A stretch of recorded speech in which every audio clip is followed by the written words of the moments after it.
एक गांव में दो लकड़हारे रहते थे, राम और श्याम। राम बहुत ही मेहनती था, पर श्याम बहुत ही आलसी था।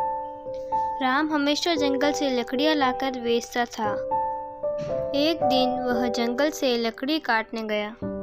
जब वह लकड़ी काट रहा था तो अचानक से कुल्हाड़ी फिसलकर नदी में गिर गई। यह देखकर राम रोने लगा और भगवान से प्रार्थना करने लगा, हे भगवान, मुझ गरीब के साथ क्या कर दिया? अब मैं अपने परिवार का गुजारा कैसे चलाऊंगा? उसकी रोने की आवाज़ सुनकर नदी से अचानक एक देवी प्रकट हुई और उसके रोने का कारण पूछा। राम ने देवी से कहा कि मेरी कुल्हाड़ी इस नदी में गिर गई है। कृपया मेरी कुल्हाड़ी मुझे वापस दिला दीजिए। तब देवी नदी में गई और एक चांदी की कुल्हाड़ी लेकर आई। राम से पूछा कि क्या यह तुम्हारी है? राम ने कहा, नहीं, ये मेरी नहीं है। उसके बाद देवी एक सोने की कुल्हाड़ी लेकर आई और पूछा कि क्या यह तुम्हारी है?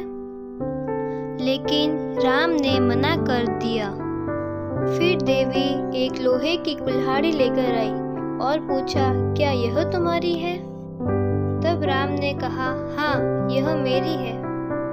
देवी राम की ईमानदारी से बहुत खुश हुई और तीनों कुल्हाड़ी राम को दे दी। राम बहुत खुश हुआ और फिर घर जाकर अपनी पत्नी को पूरी बात बताई।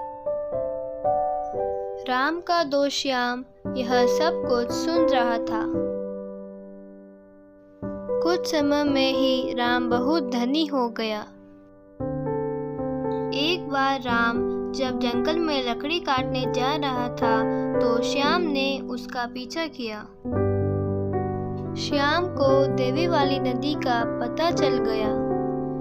जब राम जंगल से लकड़ी काटकर चला गया तब श्याम ने कुल्हाड़ी को नदी में फेंक दिया और रोने का नाटक करने लगा। उसकी रोने की आवाज़ सुनकर थोड़ी देर बाद नदी से एक देवी प्रकट हुई और रोने का कारण पूछा। श्याम ने देवी से कहा कि मेरी कुल्हाड़ी नदी में गिर गई है। कृपया मुझे मेरी कुल्हाड़ी वापस दिला दीजिए। तब देवी नदी से एक चांदी की कुल्हाड़ी लेकर आई। देवी ने उससे पूछा कि क्या यह तुम्हारी है? लेकिन श्याम ने कहा कि यह मेरी नहीं है। तब देवी नदी में गई और एक सोने की कुल्हाड़ी लेकर आई और पूछा कि क्या यह तुम्हारी कुल्हाड़ी है?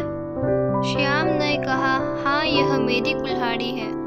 लेकिन देवी उसके लालच को समझ गई और सोने की कुल्हाड़ी लेकर वापस नदी में चली गई और फिर वापस वह बाहर नहीं आई।